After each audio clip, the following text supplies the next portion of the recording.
Jumpa lagi dengan PJP Ginting Channel. Opini kebangsaan yang kami kemukakan kali ini mengambil topik Pemilu serentak tahun 2024, memilih para pemimpin. Sebelum masuk kepada topik bahasan, dimohon agar video ini ditonton sampai tuntas tanpa di-skip agar tidak terjadi kesalahpahaman. Saudara, pemilu serentak tahun 2024, pemungutan suara untuk bupati, wali kota, gubernur, presiden, DPRD kabupaten, DPRD kota, DPRD provinsi, DPD RI, DPR RI dilakukan pada tanggal 14 Februari 2024. Untuk bupati, wali kota, gubernur, DPRD kabupaten, DPRD kota, DPRD provinsi, DPD RI, DPR RI, pemungutan suara dilakukan oleh rakyat untuk memilih para pemimpin di daerahnya masing-masing atau mewakili daerahnya ke tingkat pusat atau nasional. Sedangkan suara rakyat untuk memilih presiden untuk menjadi pemimpin nasional, pemimpin bangsa, dan pemimpin negara. Sebagai rakyat pemilih pemberi suara, kita masih diberikan waktu dan kesempatan selama 11 bulan untuk menelisik, mencermati, rekam jejak perilaku politik para calon pemimpin tersebut yang ditawarkan oleh partai-partai politik. 11 bulan waktu yang cukup bagi kita untuk menelisik rekam jejak performa perilaku politik para calon pemimpin tersebut. Langkah awal yang perlu kita telisik adalah performa dari partai-partai politik. Rekam jejak partai politik yang membela kepentingan rakyat di daerah kita masing-masing dan di pusat atau tingkat nasional.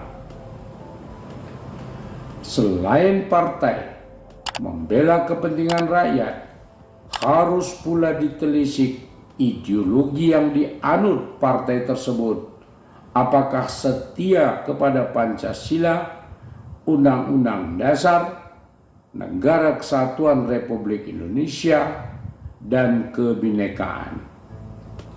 Juga harus dicermati apakah partai-partai politik tersebut memperjuangkan kesetaraan untuk semua rakyat dan menjalankan ekonomi kerakyatan dengan porsi yang sangat besar. Cermati juga jargon-jargon partai politik yang sederhana, mudah diingat, dan kena di hati.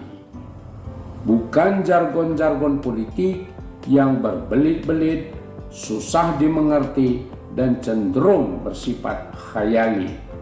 Langkah berikutnya yang perlu dicermati dari partai politik ialah visi misi apakah memperkuat kebangsaan atau nasionalisme, atau sekedar memperkuat identitas kelompok tertentu saja.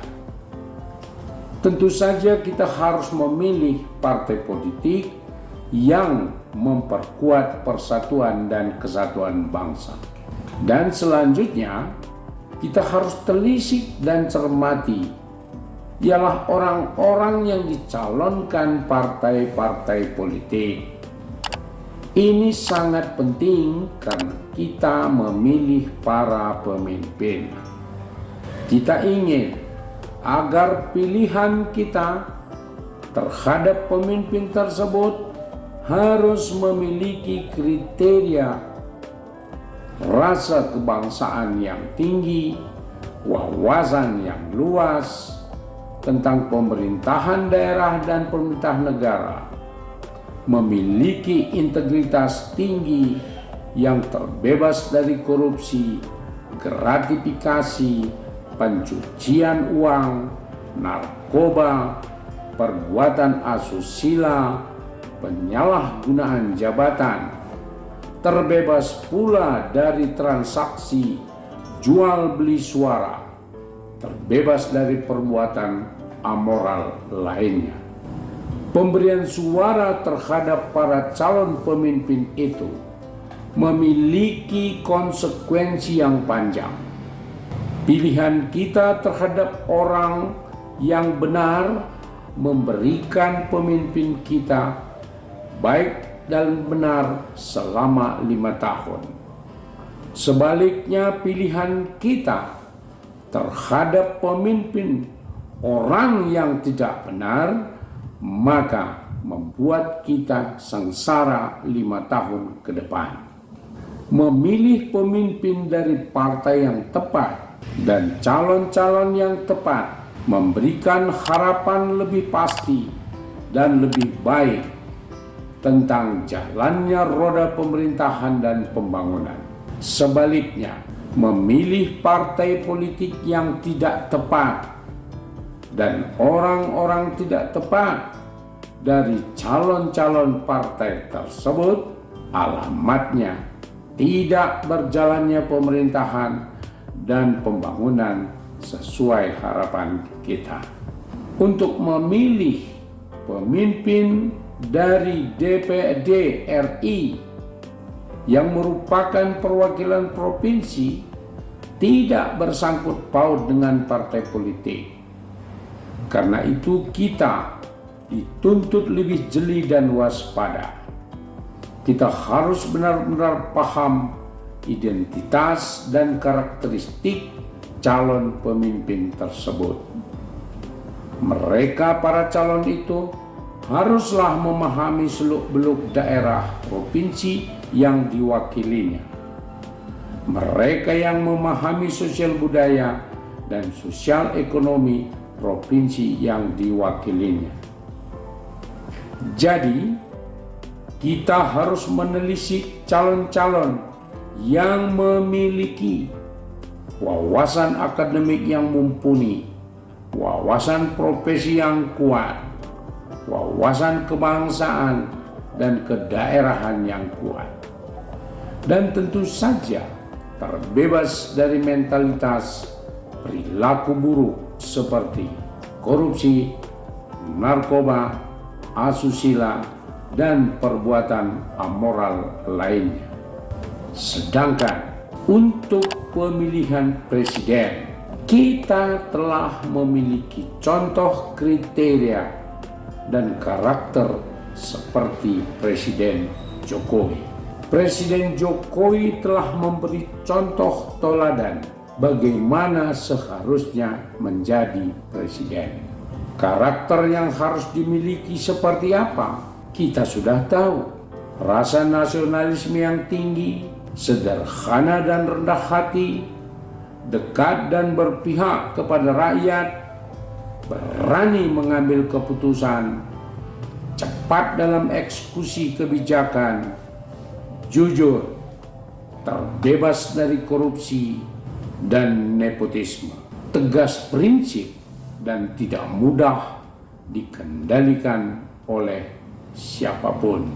Saudara sekalian, opini kebangsaan yang dapat kita tarik dari narasi tersebut di atas ialah pemilu serentak tahun 2024 adalah momentum rakyat memilih para pemimpin untuk 5 tahun ke depan. Pilihan yang tepat terhadap calon pemimpin menjamin kepastian terhadap jalannya roda pemerintahan dan pembangunan yang lebih baik. Pada gilirannya, memperkuat kebangsaan kita. Saudara sekalian, demikianlah opini kebangsaan dengan topik Pemilu Serentak tahun 2024 memilih para pemimpin. Apabila menurut Anda video ini bermanfaat, mohon ditekan tombol subscribe, like, komen, dan share, serta bunyikan lonceng notifikasi agar kami dapat mengirimkan video-video selanjutnya. Terima kasih.